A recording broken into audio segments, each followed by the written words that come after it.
Hi, my name is Amy Stark. I'm the CEO of Digital Dames Inc. And today I'm going to tell you how to leverage the power of social media by using a totally free, ongoing, permission-based campaign that will help grow your digital audience. It's about finding points of commonality and connecting with those who align with your mission. But I get ahead of myself. Let's start at the beginning.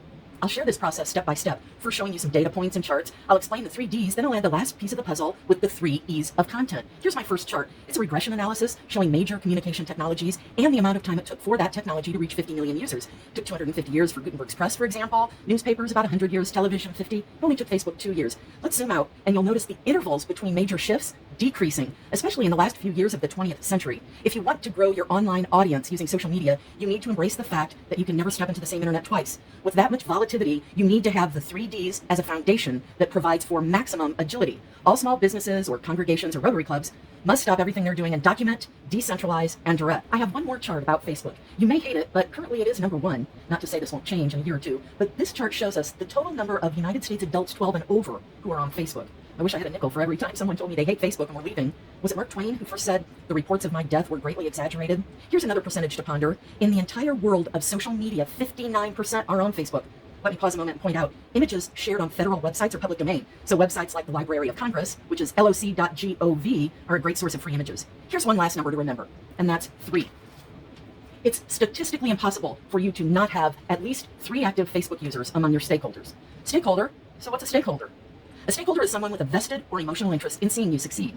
There are several different kinds of stakeholders. First, we have members, those folks within the organization, like congregants, subscribers, employees, etc. Then we have vendors, organizations that make money if you succeed, office furniture and supply companies, website developers, coffee vendors, and then you have your advocators. This includes your favorite nephew who has an emotional interest in your success, or maybe a venture capitalist who will make money if you make money. Whoever your advocates might be, I can guarantee they won't be sporting such a groovy beard or this 80s puka shell necklace. Nonetheless, your advocators are a great source when looking for a digital influencer from among your stakeholders.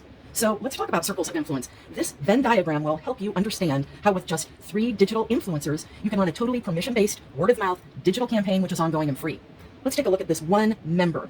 This person wants your efforts to succeed, and they have a large, trusting audience online. This member might not be able to donate treasure, but they have time and talent to share, and they would be eager to act as digital hall monitors or curators. This member, by simply posting once a week, exposes you to folks who may never have known you existed. This is how a digital word-of-mouth campaign begins. Let's zoom back out to our Venn diagram, and then check out this little word-of-mouth overlap here. It helps to reinforce messages within your organization circle, and it serves as a pool for potential influencers. But how about this? How about this word-of-mouth prospect? This is how you grow your audience organically. Bottom up, grassroots, just like the internet intended. Members gained through word of mouth have always been more loyal as they go through either a sales funnel or a donor funnel.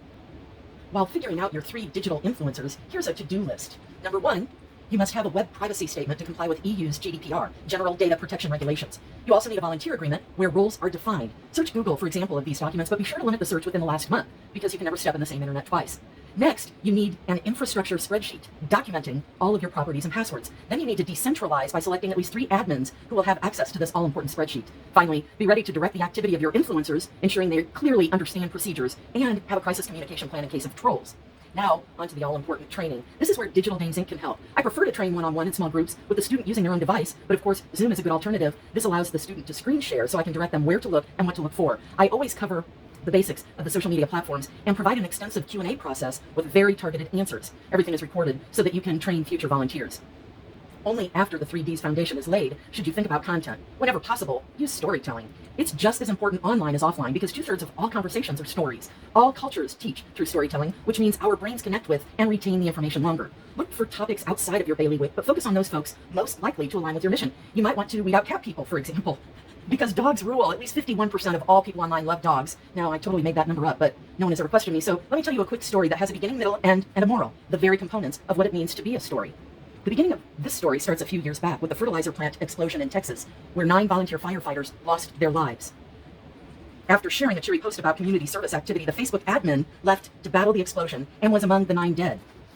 The end of this story adds misery on top of this tragedy. Family members and followers were turning to the Facebook page for updates, leaving unanswered posts on their page, and it took several days to regain access to the account. The moral of this story is the 3 Ds: document admins, decentralized page editors, and direct volunteers. Now on to the 3 E's. Social media algorithms now elevate interactions over the number of posts. Polls, user-generated content, and fun trivia contests can encourage engagement on the page. Empowering content like helpful information and networking opportunities are great, but it makes karmic sense to promote your stakeholders' content, share their posts, and comment on their page. It gives everyone an algorithmic boost. And nothing is more entertaining than dogs dressed up in Star Wars costumes, admit it.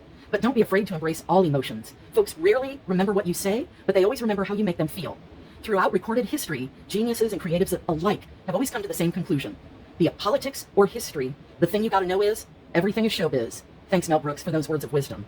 I have 3 sentences that will help you remember the moral of the story. The first sentence is, digital change is happening faster and faster, but word of mouth still works, and you only need 3 influencers to begin. The second sentence, first document properties and privacy statements, then decentralize admins and direct volunteer agreements. And then one final sentence for you to remember, engage, empower, entertain with public domain images from .gov websites of dogs in Star Wars costumes. Well, thank you so much for paying me some attention. If you need help implementing this process, I hope you'll consider paying Digital Dames Inc. some dollars to help you leverage the power of social media.